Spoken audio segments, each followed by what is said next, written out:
Hola, ¿qué tal? Dios les bendiga. Soy el pastor Isaí Rodríguez. Bienvenidos a mi canal. Este es un video más de Pregúntale al Paz. Bueno, estamos aquí una vez más en esta oportunidad que el Señor nos concede de poder grabar esta nueva pregunta de Pregúntale al Paz. Qué gusto saludarlos. Vamos a ver la pregunta de esta ocasión y hoy me voy a atrever a entrar a una de esas que me dejan siempre con mucha inquietud, mucha curiosidad. Es una pregunta que tiene que ver con una de las doctrinas más importantes de la iglesia, que es el tema de la Trinidad. Cuando digo que me deja mucha inquietud es porque es una pregunta muy profunda, es un tema muy profundo el de la Trinidad, y siempre queda esa sensación de que aún hay más que saber de la Trinidad. Lo primero que quiero señalar es que, como algunos detractores de la doctrina señalan, efectivamente la palabra Trinidad no existe en la Biblia. No tenemos por qué negarlo, es una realidad, no existe esta palabra y bueno, pues es algo que no impide que exista la doctrina como tal. No es el único caso de palabras que la teología ha desarrollado, ha creado para explicar algún concepto que aparece en la Biblia. Está el caso también, por ejemplo, de las misiones o de la misionología como tal, que tampoco existe específicamente esa palabra dentro de la Biblia. Entonces, ese no debería ser un problema. Está bien, no existe la palabra, pero como veremos en un momento más, la doctrina como tal sí existe en la Escritura. Veamos, por ejemplo, un caso muy interesante.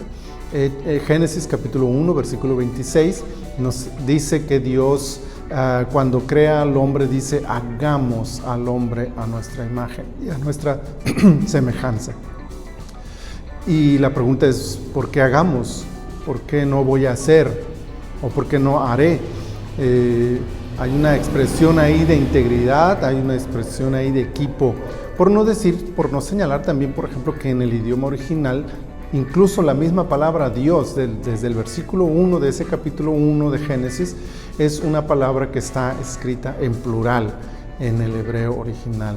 Entonces, aunque la Biblia dice también en el libro de Deuteronomio: Jehová vuestro Dios, Jehová uno es, esta gran verdad que Dios es uno, deja algunas migajas, deja algunas pistas que nos permite ver que esta unicidad de Dios no está peleada con la presencia o la participación de más de una persona dentro de esa divinidad.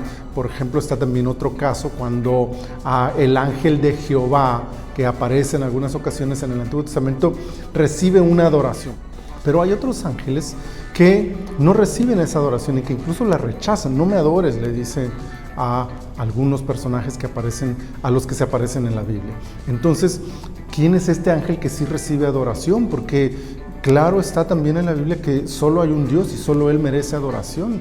Entonces, ¿quién es este personaje? Y luego está el concepto también que aparece de el Espíritu del Señor o el Espíritu de Jehová. Entonces, vemos los tres personajes, pero no los vemos con tanta claridad. Sin embargo, el Nuevo Testamento aclara mucho este tema al permitirnos ver cómo hay estas tres personalidades. Es muy claro que estos tres personajes son como tal personas que forman parte de esta única divinidad. Entonces, quizá el ejemplo más claro de esta división, de esta separación de personas, es el momento histórico de cuando Jesús es bautizado. Dice la Escritura que Jesús es bautizado y cuando sube del agua, después del bautismo de Juan, se oye una voz, aparece una nube y se oye una voz del Padre, de Dios Padre. Y luego dice también que el Espíritu Santo descendió en forma de paloma sobre él. Entonces, ahí podemos ver los tres en esta escena. Y esto lo podemos seguir viendo constantemente en posteriores pasajes de todo el Nuevo Testamento. Vamos viendo en cada uno de ellos la presencia de estos tres personajes, de estas tres personas claramente queda visible en la Biblia que son personas, inclusive el tema del Espíritu Santo, por ejemplo, que muchos dicen, bueno, es que es un espíritu, es una esencia. No es una esencia, es el Espíritu de Dios, pero al final de cuentas acordémonos que Jesús mismo dijo que Dios es espíritu como tal. Entonces, Dios es espíritu, pero además tiene dentro de esa divinidad suya, tiene a una persona específica que es el espíritu, y que Él tiene como tal su propia personalidad. Él se entristece, Él se regocija, Él participa, Él toma decisiones, Él es activo dentro de la divinidad. Entonces, en la Biblia queda bastante clara la presencia de estas tres personalidades, de estos tres personajes dentro de la divinidad. Ahora bien, hay dos posturas contrarias a esto dentro de la doctrina. Una es la que declara que no hay divinidad en Jesús ni en el Espíritu, que son solamente figuras, que por ejemplo el caso de Jesús no es Dios en realidad, sino es un hombre sobre el cual entró la divinidad, y que el Espíritu es una esencia y que el único Dios es el Jehová de los ejércitos del Antiguo Testamento. Esto no puede ser aceptado por el simple hecho de que la misma Biblia nos señala que los atributos que se le asignan al Dios del Antiguo Testamento son los mismos exactamente que se le atribuyen a Jesús y a el Espíritu Santo. Entonces, no hay forma de que podamos sustentar esta enseñanza en la palabra de Dios. No tiene cohesión este pensamiento. Y el otro pensamiento es el de que tanto el Padre, el Jehová de los ejércitos del Antiguo Testamento, como el Espíritu Santo como tales, no son personas, sino son representaciones de Jesús, del verdadero Dios. Y entonces hay quienes afirman, hay toda una corriente que afirma que solo Jesús es Dios y que las otras dos presencias son solamente formas que Jesús mismo adopta para poder expresarse para delante del hombre. Pero, repito, insisto, quizá uno de los pasajes más claros, tanto en contra de una como de otra, sea el hecho de que los tres aparecen en espacios diferentes, en momentos diferentes, actuando de manera diferente en el bautismo de Jesús. Y me gusta ese pasaje, pero podríamos hablar de otros más. Quizá la parte difícil y la que hace que algunos se pierdan en este rumbo porque tratan de entender esta parte de la doctrina de la Trinidad es el hecho de que no sea fácil describir las actividades específicas de cada uno al tratar de dividir, de separar exactamente uno del otro. Esa es la parte difícil, porque al final de cuentas los tres son Dios y son un solo Dios. No son tres dioses, es un solo Dios, pero con tres personas en su interior, y cada uno de ellos exactamente igual al otro en esencia, en poder, en gloria, en autoridad, pero en sus funciones es donde quizá son diferentes, y es ahí donde al tratar de ser minuciosos en el tema podemos llegar a confundirnos y podemos llegar a desviarnos de la verdad que sí está en la palabra del Señor.